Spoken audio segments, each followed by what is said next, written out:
Typically, a Kaizen event is a short duration, a short period of time where you do rapid improvements. It's analogous to if you were going to eat the elephant, maybe take the whole leg in 4 days, and then you're left with action items at the end of the event. So it's very episode, or we say episodic type of improvement events. Kata is a routine for practicing and becoming a part of your daily continuous improvement culture. It's taking small steps, so maybe just a small bite of the elephant. The 5 questions keep you focused and targeted on how do you want this process to operate in the next week or 2 weeks out, and what obstacles are keeping you from operating in that target condition. We sit back and look at the current situation and then develop experiments or PDCA cycles to try and go around those obstacles to get one step closer to that target condition. Every day a step closer, and all of this is in line with the vision and the challenge for the company.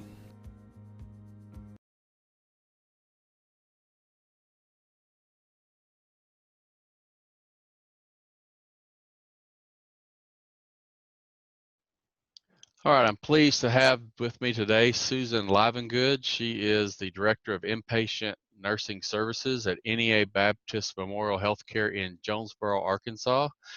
She's been with NEA for 19 years now. She's a certified TWI-Job instruction train the trainer. She's also been trained in job relations and job methods. Thank you, Susan, for joining us today for talking about your COVID-19 experience this past spring. Thank you for having me.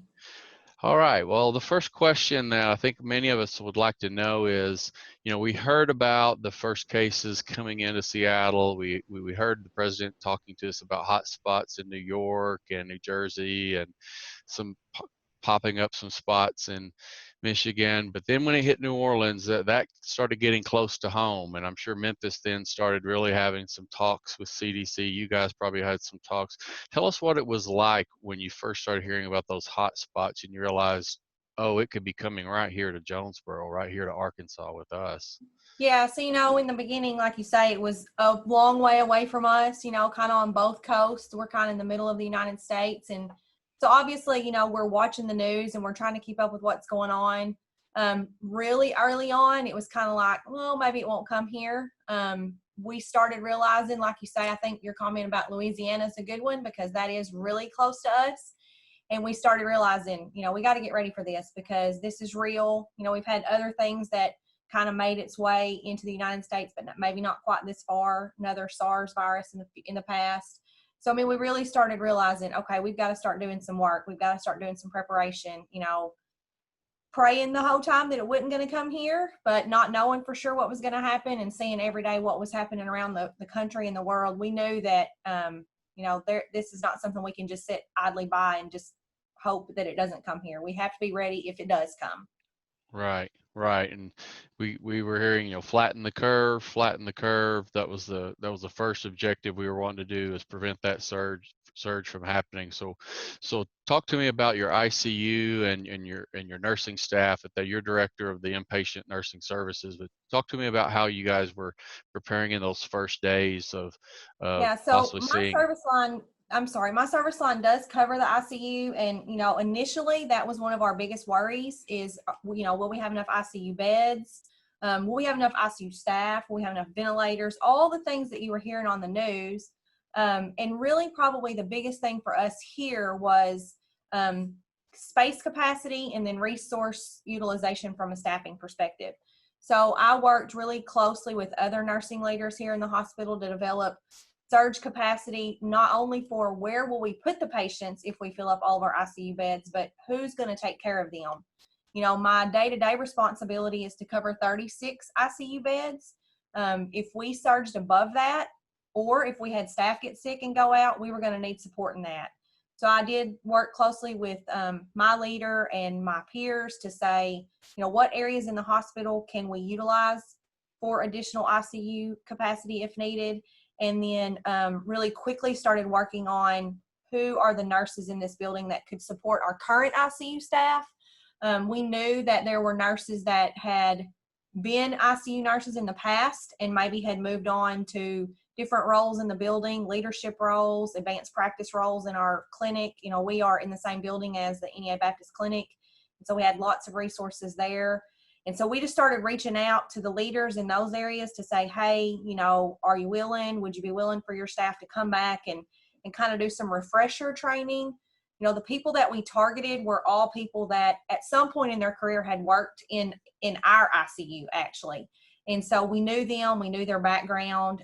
Some of them had been gone for several years, but we felt like in this type of a situation, they certainly would be willing, and they would be people that we would be able to quickly get up to speed to try and help us. And so I worked closely with our staff development department and our educators that help us in the building to put together kind of a just-in-time training for people who could come back to the ICU. Like I say, these were not people who had no ICU experience. You know, they knew the basics of a ventilator. They knew the basics of, you know, IV drug therapy, things like that. But maybe they hadn't been in the unit in a year or 2 years or even 5 years. And not surprisingly, as we reached out to those nurses, overwhelmingly, they were very willing to say, yes, you know, I will do what I need. You know, they want to support our community, our patients, the Baptist mission. And so we had a lot of success reaching out to former ICU nurses to say, if the time comes, will you step up to the plate? And overwhelmingly, we got a yes. I said, yep, we'll take the white coat off of the nurse practitioners, and we'll put the scrubs back on and that's PPE, right. And we'll that's right. We reached across the lines for that. We reached over to the radiology department. We have ICU nurses that have transferred into special procedures. They were willing. Recovery room nurses, emergency room nurses. I mean, just everywhere that we could think of. How did those meetings go? I mean, that's a lot of information you gave us there in a lot of different areas. Were you guys in a team meeting? Was there a command meeting type thing? Do you flip charts? Were you going through rosters? Who can? What was your thinking pattern from your experiences? Yeah. So the first thing was exactly that, just a roster. Let's just pull together and just start really just kind of off the top of your head, start thinking of who are the people. And then it was kind of some strategic thinking around, is that a department that will be impacted? So pretty quickly I realized I'm not going to be able to pull on the emergency department. You know, as I talked with Bobby, our emergency department director, you know, we realized if we have an ICU surge, it's going to start in the emergency department. And so, you know, we just worked together as a team, like I say, across departments to really talk together and figure out what areas might be good areas for us to pull from. You know, the APRNs work mostly in outpatient clinic settings, and we assumed, which we saw, that those clinics would have a decrease in their volume. And so, you know, we were able to work with those leaders to say, hey, you know, they're probably not going to be so busy in their clinic setting, so yes, they can come and help you. Kind of the same thing for outpatient radiology special procedures. You know, we weren't doing a lot of outpatient procedures during that time, and so those were areas that we knew we could pull from. So sounds to me in Kata terms, you were assessing your current condition and Absolutely. deciding where are we at right now, and who do we have that's capable. Yes. And then when the electives stopped, you know, we can't do the electives, and a lot of procedures we can't.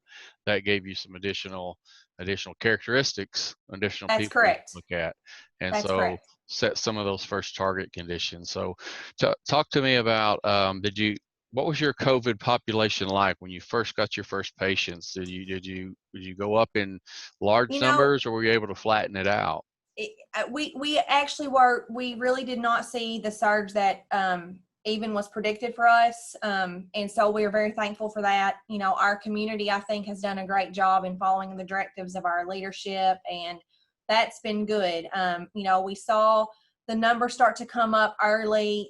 And really, we didn't have a ton of patients in the hospital all at one time. There have been a couple times that, you know, we would have 7 to 10. So we didn't ever actually have to pull on all those ICU nurses that we were afraid we were going to have to.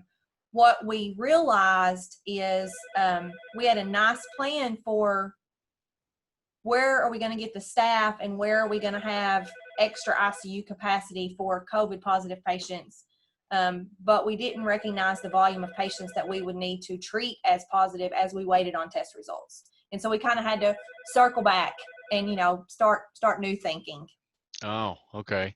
And so was the test turnaround time a long turnaround time when you first had the first test there? Yeah, starting off early on, we had to work through the Arkansas Department of Health to even get approval for testing.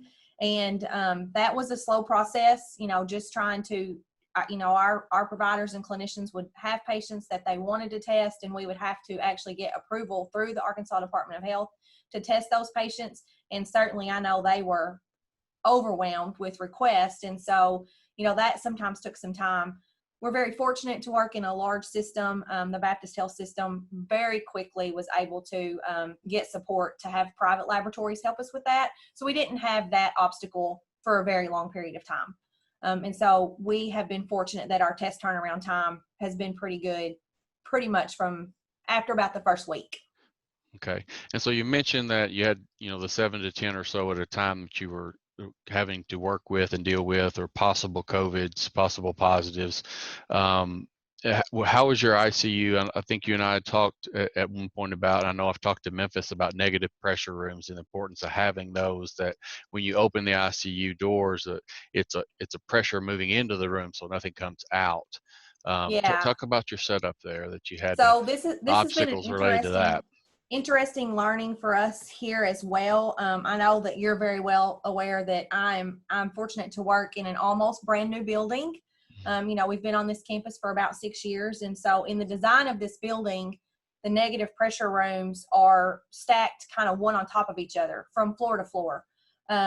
Certainly when we were working through the design and, as leaders and architects, we've never lived through this kind of pandemic and never really thought about, well, what if we need a whole bunch of negative pressure rooms at one time? And so what we found was our building was not really amenable to having a bunch of these patients kind of cohorted together without our staff having to go up and down the stairs. And, we kind of realized that we would have been better off if we had had them all on a unit as opposed to stacked on top of each other.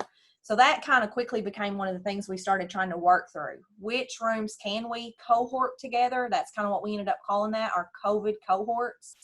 And did for a while ask staff to kind of utilize stairways to try to keep, from going through the hallways and, as we would have positive patients in those rooms.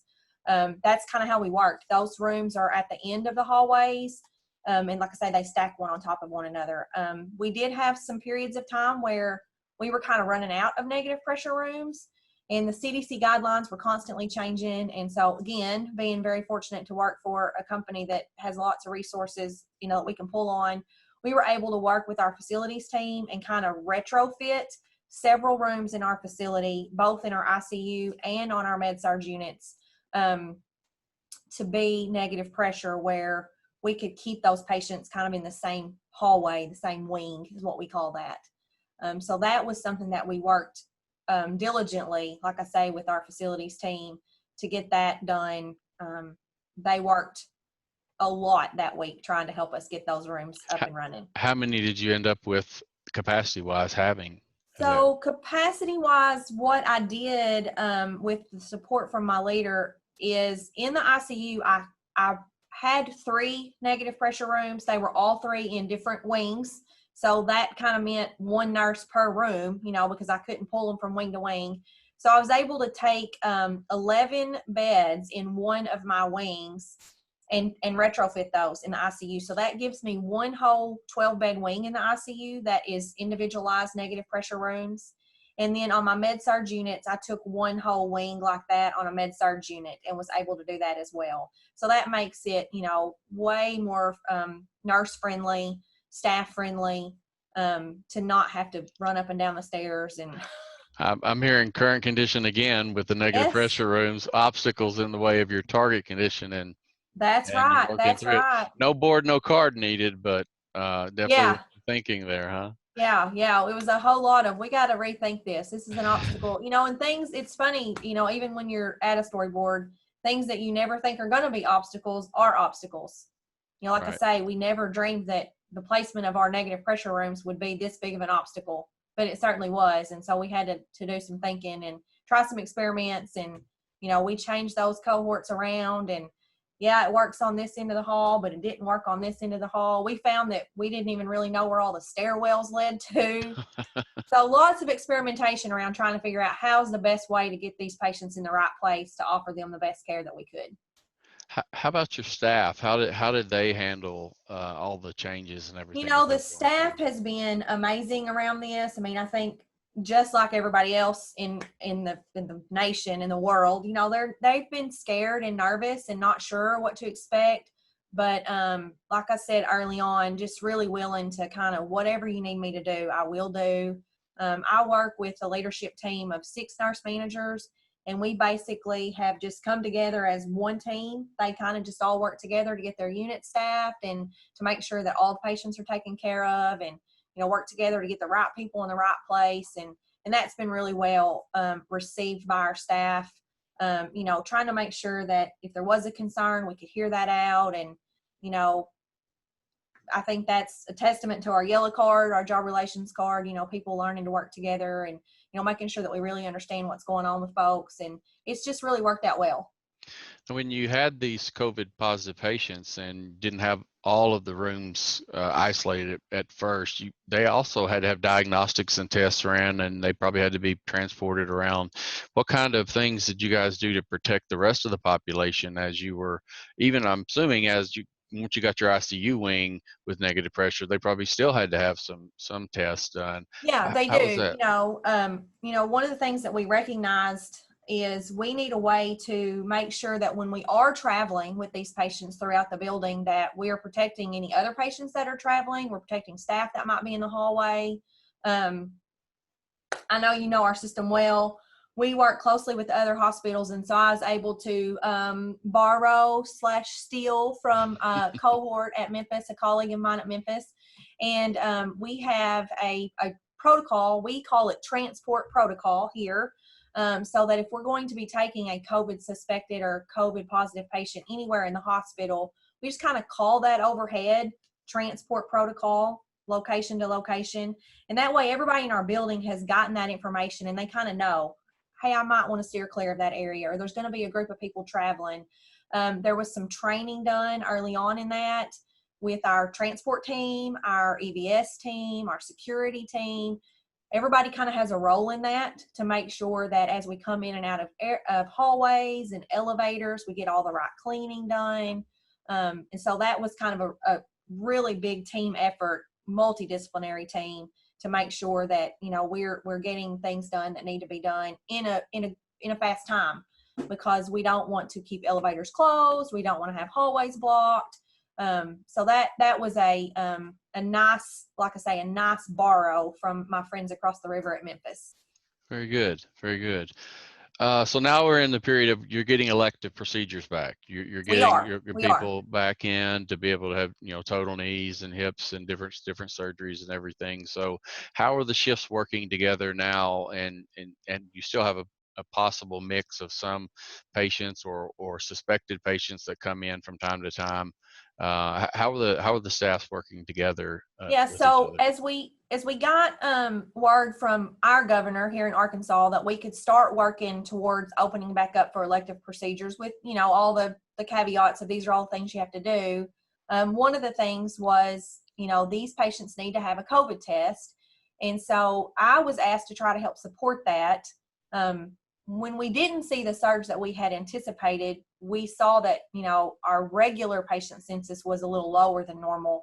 And so I have had the opportunity to be able to support in some areas that I normally wouldn't, just because my patient volume has been down a little bit. So I was asked to help support our clinics and our surgery and procedural areas in making sure that the patients have a COVID test ordered prior to a procedure, that they actually get to the COVID test, that we actually have a result on their record before the time of the procedure. And so I've had the opportunity to have some staff helping out with that. That's something that, you know, typically my team really doesn't see much on that pre-procedure ambulatory piece, but we've been able to really help support that to make sure that before someone comes in our building for whatever procedure they need, that we've gotten the right testing and that everything's in line and able to go. And you and I had talked a little bit before we came on camera about some of your staff was talking about using Kata, but they weren't actually articulating what they were doing with Yeah, PDSAs and so things, but it was, yeah, so this was an interesting story. Is a good story in our building to see that, you know, this thinking pattern that we've been trying to learn and help facilitate is actually catching on, and sometimes you don't even realize it. So I have a couple of nurses who were identified as good leaders, you know, informal leaders. They're not in any kind of a formal leadership role, but they're, you know, long-term employees, and they've been on their units for a while. And so we asked them to help support this process of testing and making sure everything was there. And we met, you know, day one and said, you know, we don't really know what this looks like. We just know this is what we're trying to accomplish. So, you know, it's kind of like a challenge, maybe a target condition. You know, here's where we need to get, and we don't really know what it looks like. It starts in the clinic and it moves all the way through, you know, admission to the hospital potentially. And here's what we need to have happen. And we kind of just handed it to them and said, you know, this is going to be your work, and we're not going to try to dictate how it happens. We just need to ensure that every patient has a COVID test result on their chart before they come for their procedure. And so I was over there, they're working out of an empty office over in the hospital. And I was over there one day just to check in on them, you know, how's it going, running into any problems. And they were sharing with me their forms that they were using. And they were on about the, I think, 10th or 11th version of their form. And so I said something about, y'all are just, you know, you just keep working to make it better. And they said yes. And one of them kind of said, you know, we're using that stuff that y'all use all the time, that stuff that we've been doing. And I didn't really know what she was talking about. And finally, the other nurse said, she's talking about Kata. And I was like, yes, she is talking about Kata. And so, you know, as I started talking to both of them, I realized that they really were using a very scientific thinking pattern of, this is how I've started my day with this particular form. And as I've called the clinics and I've called the patients, I've recognized that didn't work. You know, that's something that I've got to go back and try again. So, you know, they were just using PDSA without calling it PDSA. And they recognized obstacles that we didn't know they were going to have, and they eliminated obstacles that we didn't know they were going to have. And so, you know, it was kind of a proud moment for me to see them, one, not only be using that kind of a thinking pattern, but two, they recognized they were using that thinking pattern. And, you know, they were proud about that too. And they have continued to use that thinking pattern. They have evolved their forms. They've evolved their process, you know, as we've gone to where, you know, they just function very independently, and they don't need much help or support from any of us. And so that was, like I say, a real proud moment for us to see them be able to do that. Yeah, it shows to me that you that thinking pattern there. We worked formally for 2.5 years, but then we want them to break away from the structured board, the structured card, and leave behind that thinking. I think your camera might have went to mute for there for a second toward the end of that. I'm not sure. We lost the video for a little while. But there we go. Now we're back again. So, but yeah, they had the thinking pattern down. They were using multiple iterations. They were iterating their way around those obstacles to get there. That's good. Good stuff there. The stuff that they were working on. That stuff. That's what she said. That stuff. Any other stories? Any other things that you can think of that were in the Baptist management system that your group used, or that you can think of that they kind of fell back on as in their nature or in their how we operate? You know, I kind of alluded to earlier just the job relations piece. I mean, I really feel like that, you know, just the culture that we have here at NEA has lent itself to everybody's just really willing to help. Everybody's really willing to hear other people's concerns. You know, most of our frontline leaders, and definitely all of our nurse managers, and they've all had job relations training. And I really think that it has kind of shown itself right during this time. Just, you know, my team has always really worked well together at the leadership level. And I'm really seeing that kind of trickle down into the frontline level at this time. You know, like I said earlier, they're working together basically to staff all those units really like it's one big unit. And our nurses and our PCAs and our secretaries, they're all just really willing to do whatever needs to be done. And and just, I don't know, it's been really good to see that and be a part of that. Great. Great. Well, Susan, I want to thank you for sharing the accomplishments that your team and you have had and experiences that you've had during this difficult time with the pandemic we've been working with. We're all praying for you and your staff, and you guys are our heroes and our heroines there on the front lines. And I want you to know that we pray for you and your staff, your safety, your health, and those of your family and your support systems that you have around you. And we just want to thank you for all that you're doing, and just want to say God bless. Well, thank you, Brandon. It was good to talk to you today. Thanks.